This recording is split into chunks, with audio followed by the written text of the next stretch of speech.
Hey, this is Butterbean. You listen to Legends of the Cage, Uncensored. You don't want to miss it. Legends of the Cage MMA coming live 2018. Check out the Legends of the Cage Uncensored podcast at legendsofthecage.com. Hey, you know you're listening to the Legends of the Cage with Bert Watson because this is what we do and why we do it, baby. And while you're listening to the Legends of the Cage, you know it's time to go to work, and you know what that means. We rollin'! Yeah! All night long. Ladies and gentlemen, welcome to Legends of the Cage Uncensored. It's the podcast featuring the legends and some of the legends of tomorrow, hosted by myself, Brian Moore, CEO and president of Legends of the Cage MMA, along with my co-host, Bellator future champion and phenom, Fernando Gonzalez, the Menifee Maniac. Since this is our first show, we're going to start off by letting listeners know a little more about us and the show. Fernando, I know I'm a fan, and I've been following your career for some time. But in case they don't know, let them know a little bit more about the Menifee Maniac.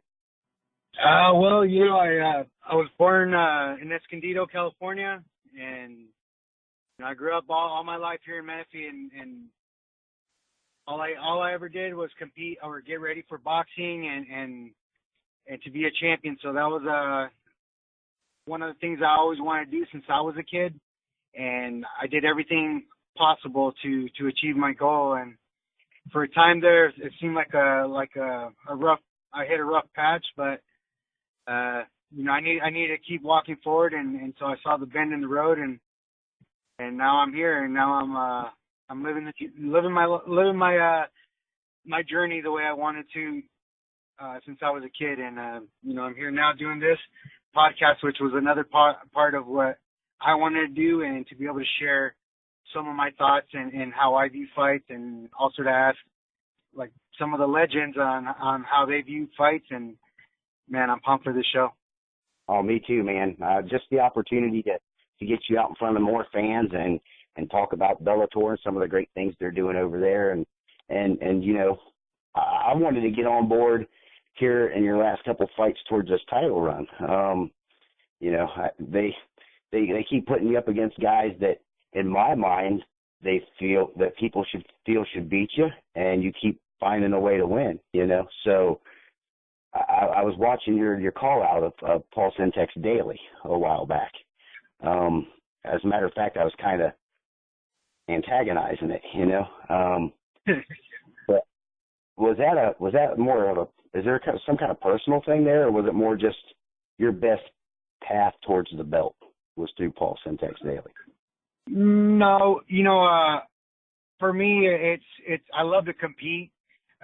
He made a statement saying that guys on his last win, guys are going to get knocked out. Basically, there's only two guys that had faced him, and pretty much everybody else had got knocked out. And he referred to Lima and Nick Diaz. And in my mind, I'm going, dude, I stood with you for 3 rounds in what you're best at, only because they didn't want to give you to me in MMA because they know I'll beat them. So they did everything possible for them to have him get the victory, and even then he couldn't get the knockout like he said he would.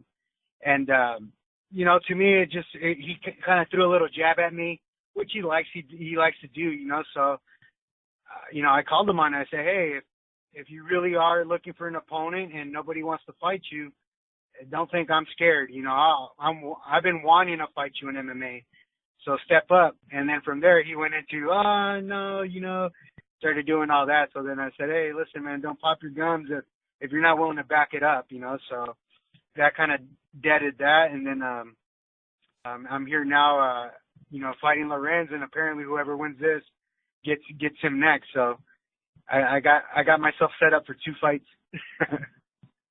Yeah. I mean, Rich Cho, Scott Coker, definitely. Like when he's done with this fight coming up with Lorenz and he's headed towards the belt, Sentex Daily has to be next. I'm dying to see this fight. Yeah. So no, you know, with Daly also, it's he likes to market himself. You know, he also did that for a reason. He knew he was gonna get under somebody's skin and get that. He's a constant professional as well. Behind the scenes, You know, he's a really cool guy. I fought him and met him behind the scenes.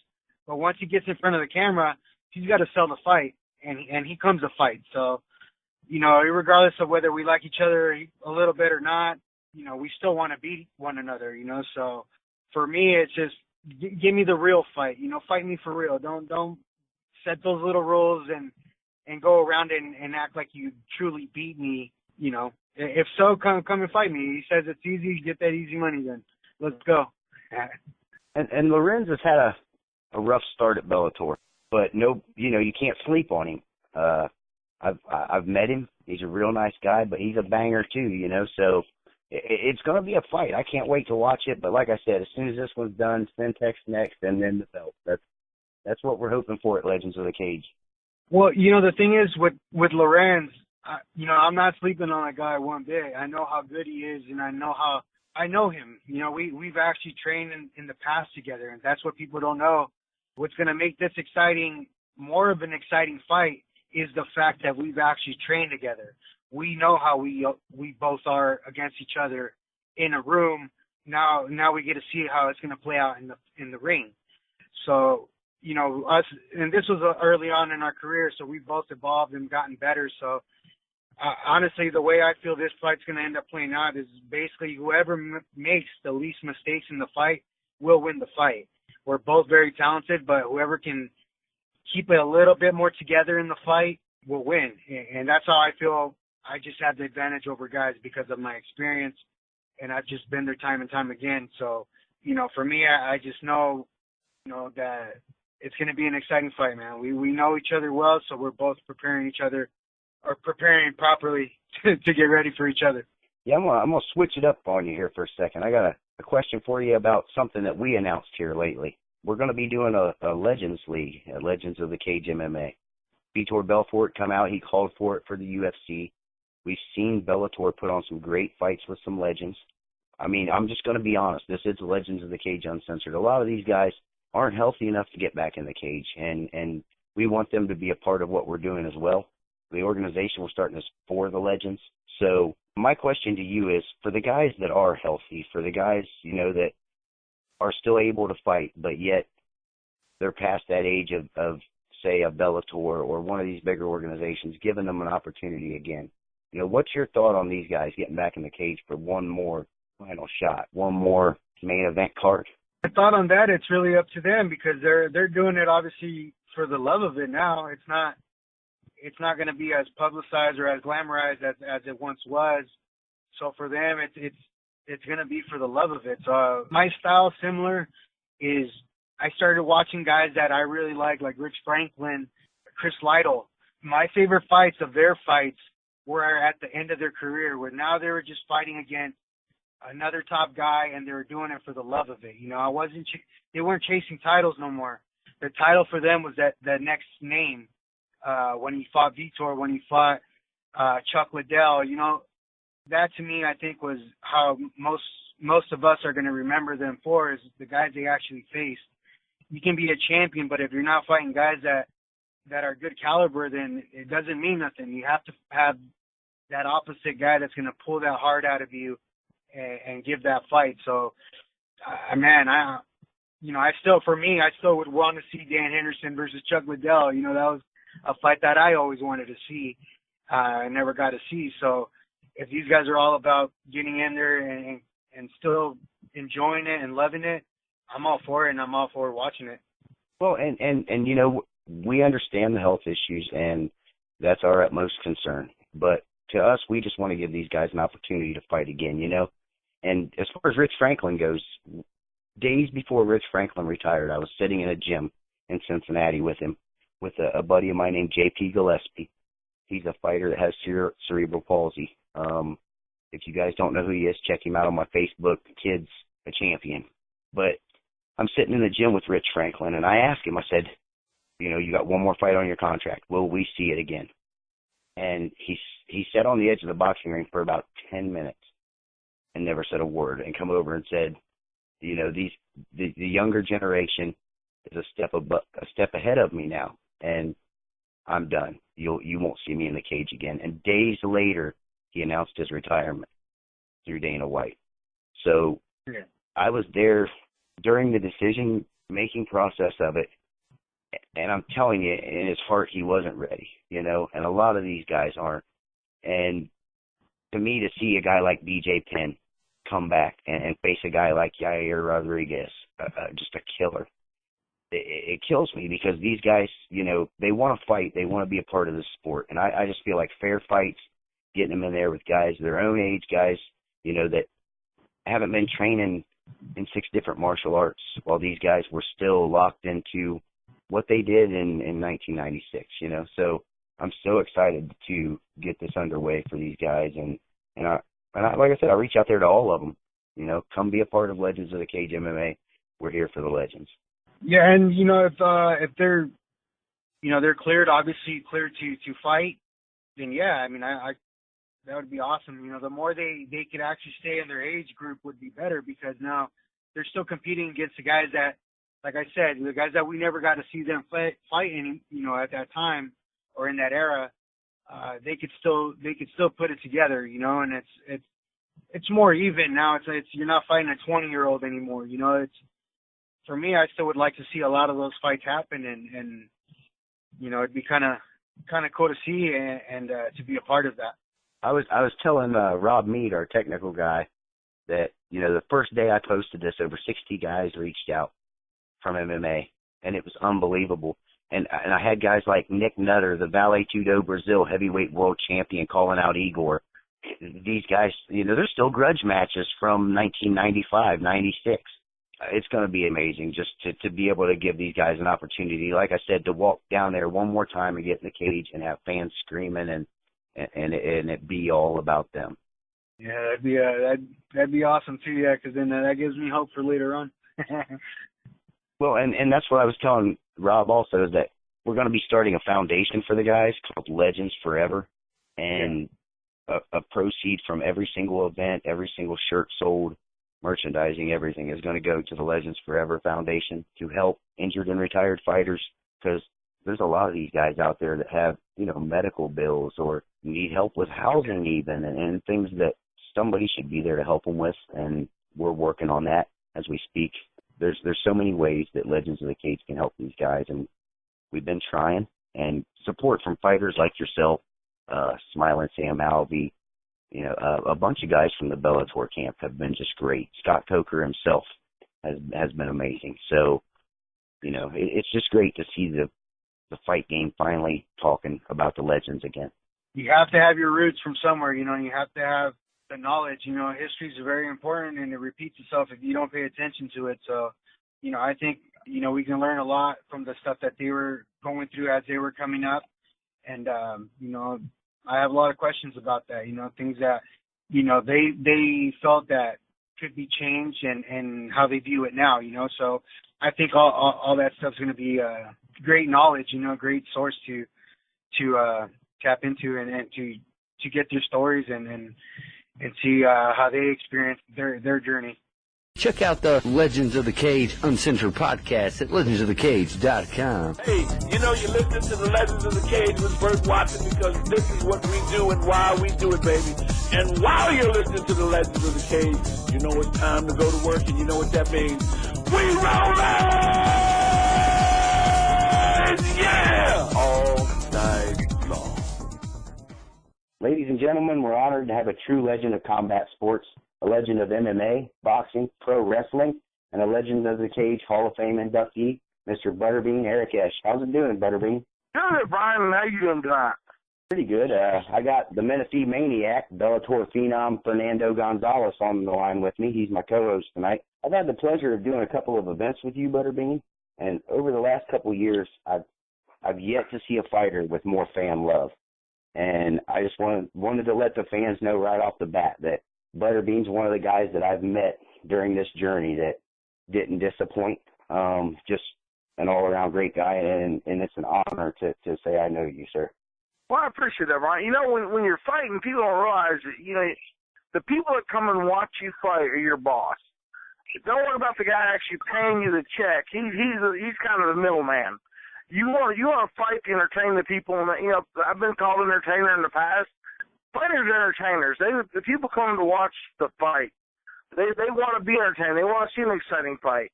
And when I go out to fight, I always go for the best fight of the night, the most exciting fight of the night, not just to win, but to win an exciting factor. You know, more fighters would have the attitude like I have. After a fight, I always go out and meet the fans if possible. You know, and that's important because the fans are what make the sport. You know, the more knowledgeable, the more fans, the bigger the sport grows, and it's growing huge. Oh yeah, MMA is taking over. I mean, it's kind of crazy. I get a lot of people. Which is better, boxing or MMA? It's like saying which is better, baseball or basketball or football. You know, everybody's got their own thing that they like. It's two totally different sports. You're not really competing. You know, they're both hitting people and trying to knock the other guy out. But you know what? It's two totally different sports. I love both sports the same. MMA, it's a harder sport because you got to learn more different things. You know, wrestling, boxing, kickboxing, and just get out of the way. You got to really know that. Yeah, the main reason I had on Fernando as my co-host, you know, this is a show honoring the legends, but I wanted to bring a current fighter on, you know, get because like we were talking earlier, and Fernando said, I'm looking forward to talking to these legends and seeing what they took from the game. So I'm going to turn the table over to Fernando and let him talk to you for a few minutes and pick your brain. Cool. Right on. Yeah, I just, like I said, I'm a big fan. You know, I'm a fighter as well, but, you know, you're a fan in the beginning, you know, and, you know, I used to watch you in the tough man competitions back in the day when I was a kid, so. Well, you go way back then. Oh, yeah. I remember watching those.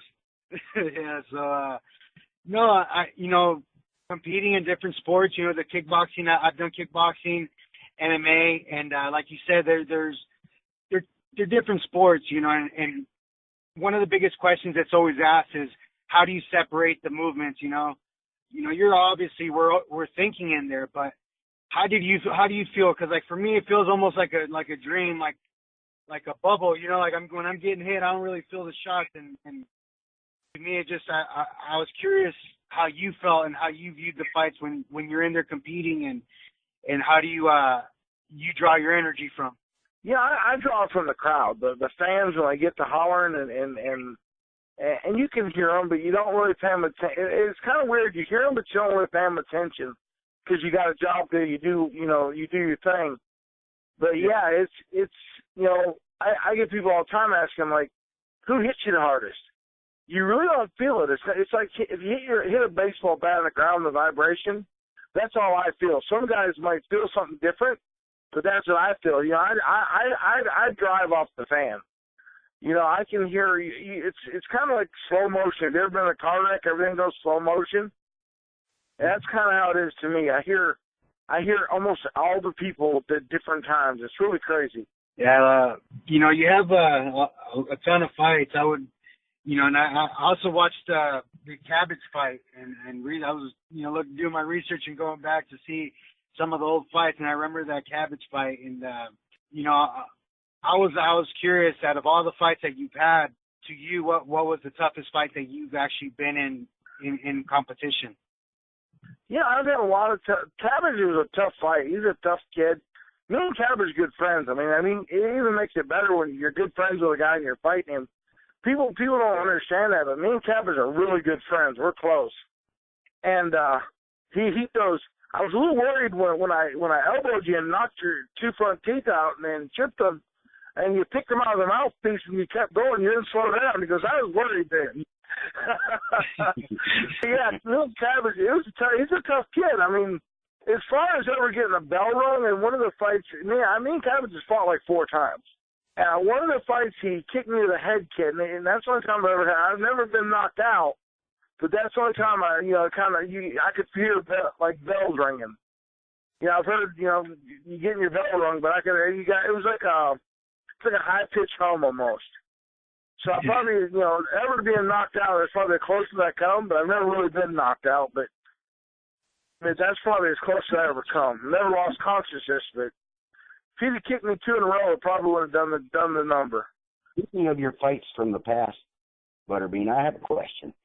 How frustrating How frustrating was that pride fight with Genki Sudo, where he ran the entire fight? Yeah, you knew he was gonna. I mean, a lot of people don't realize I had like 18-ounce gloves on. He had like 2. But yeah, no, Genki's a great guy. I mean, it is what it is. You know, I didn't know nothing about MMA when I done that fight. Nothing. If he would have fought me towards the end of my MMA career, after I worked with Top Team in Livorno at American Top Team, it would have been a whole different deal. Nice. He fought a smart fight. He fought, you know, he'd run and had to do what he had to do. I would have ran too. Yeah. I got to move around a little bit. He hits too hard. I got to give Butterbean credit. When we were in Pittsburgh, I begged the man to knock me out. I begged him, and he told me no, no, no. But I knew the YouTube. I knew what it would do on the internet, and Butterbean had too much sympathy for a little guy. You didn't take too much on Johnny Knoxville, though. Oh, no. Yeah, I had a question for you, Butterbean, and this is one I've been wanting to ask you, and you don't have to answer it if you don't want. You can answer part of it. Looking through your Facebook and looking through all the pictures I've seen of you, I've seen you with some, and it's hard to call them famous people when they're taking pictures with Butterbean, but some really famous people. Mr. T, Mike Tyson, Menifee. You've met so many people along this path as a fighter. Who was your number one friendliest person you've met, and was there anybody out there that was just you wish you hadn't met? Well, you know, probably the only person I really met that was kind of, they really wasn't rude or nothing. They just thought they were better than everybody was Shannon Doherty. She thought her stuff didn't stink. Of all people. And probably my favorite, you know, just sat down and just talked was Will Smith and his wife, Kata. I mean, I just sat with them, just like me and you, just talked and had a good time.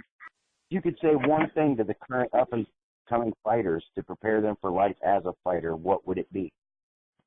You know, have fun. Go out there and have fun. I mean, life's too short to worry about a win or loss, and that's where a lot of fighters put a lot of pressure on themselves. Go out there and have fun and do the best you can, and don't worry about what anybody thinks. Go out there and have fun and do the best you can. And that's the best advice I give to any of them. You know, when you meet people, you don't know who you might meet. You know, you might meet some guy that's going to give you $1 million fight. So treat everybody the same, just as if they were the guy signing your paycheck.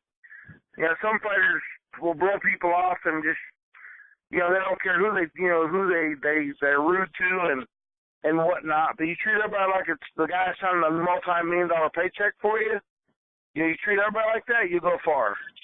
Yeah. I don't know if you happen to hear it, but we recently partnered up with an investment group out of Dallas, Texas.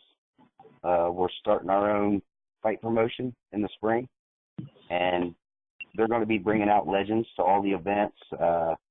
You know, we're going to be bringing them out to meet fans. There's a lot of legends that are fighting for other promotions that are hitting me up to want to fight on this. Right. But can we count on Butterbean to be one of the names that will come out to our events when we have them? Yeah, I'd love to come out and hang out with y'all. I mean, that's what it's all about, is having fun with the fans. I mean, it really is. You know, I got a bad hip. I can't fight no more, but, I mean, I'm still going to shake hands and drink a beer with them. I can't wait. Another thing I wanted to talk about real quick was what you're doing now. I got one of your razors at my house, and for the people that don't know, Butterbean makes some really cool stuff. Razors, keychains. You wouldn't believe the ink pens, keychains. Yeah, it's my hobby. It's woodworking and making something out of nothing. Like I take an alligator jaw and I can make a razor out of it, or a deer antler. Same thing with a pen. I can make a razor, ink pen, pretty much a lot of it. I just love making things like that. You know, that and hanging out with grandkids is about all I do right now. How can the fans out there that want to buy one of these pieces from you reach out to Butterbean to get an original piece from Butterbean, Eric Esch? Just get a hold of me on Facebook. Make sure it's right on Facebook. I mean, I'm not, you'll be able to figure it out. There's a lot of fakes out there, but I'm the one who's got pictures of the razors and me with fans, and just private message me and I can hook you up. Yeah, I'm looking forward to Bellator coming down by Alabama, so me and Fernando can stop by Bean's Barbecue down there and eat at your new restaurant. Hey, come on down, I'll hook you up, Brian. We got serious for good sakes. The investment group's also working with No Way Out as well as the documentary, so it looks like we're going to be filming in 2018 for the movie in Alabama. And a lot of stuff's coming. Like a lot of movie stuff is coming to Alabama, so yeah, make sure you stop. Let me know, and I'll come see you if you can come down my way. Oh yeah, we have to have Butterbean in this movie. now that we have funding, we need Butterbean. Hey, maybe I'll do help you, Brian. Like I said, you're a close friend of mine, and anything you need, I'm here for you, buddy.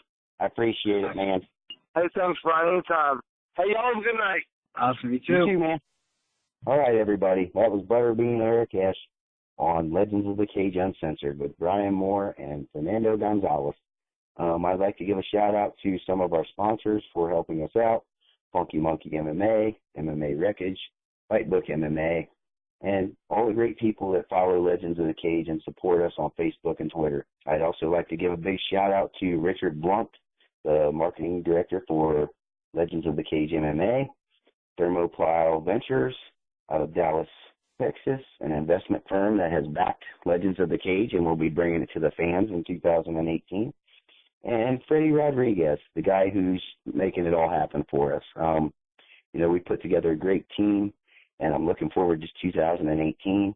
And anybody out there that wants to sponsor this organization or any of the events we have coming up, you can reach out to us on legendsofthecage.com or at Facebook or on Twitter at TrueMMAHOF.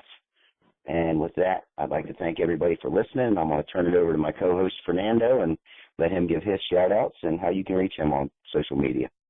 Well, guys, thank you again for joining us tonight. And, I want to give a shout-out to Stevac, SoCal Fresh, Heritage Tattoo, Esparza Plastering, R&R Roofing, and all my teammates that are helping me prepare for this fight for January 26th, 2018. We're going to be kicking off the new year with style here in Temecula as I fight Lorenz Larkin. And guys, tune in, and it's going to be a great fight. Preparing hard for this fight. We know each other very, very well, and I'm gearing up for a war. There you go, guys. That's the Menifee Maniac, Fernando Gonzalez. You can find him on Twitter or check him out at Menifee Maniac on Twitter and on Facebook. Like I said, guys, it's been an honor doing this show. We look forward to doing a lot more episodes. We've got a great list of legends to come on. We're going to be representing a lot of the legends of yesterday and the legends of tomorrow. So any fighter out there that's interested in being on Legends of the Cage Uncensored podcast, reach out to myself or the Menifee Maniac, and we'll get you on. So you guys have a wonderful night. Thank you for listening, and I'm looking forward to the next episode.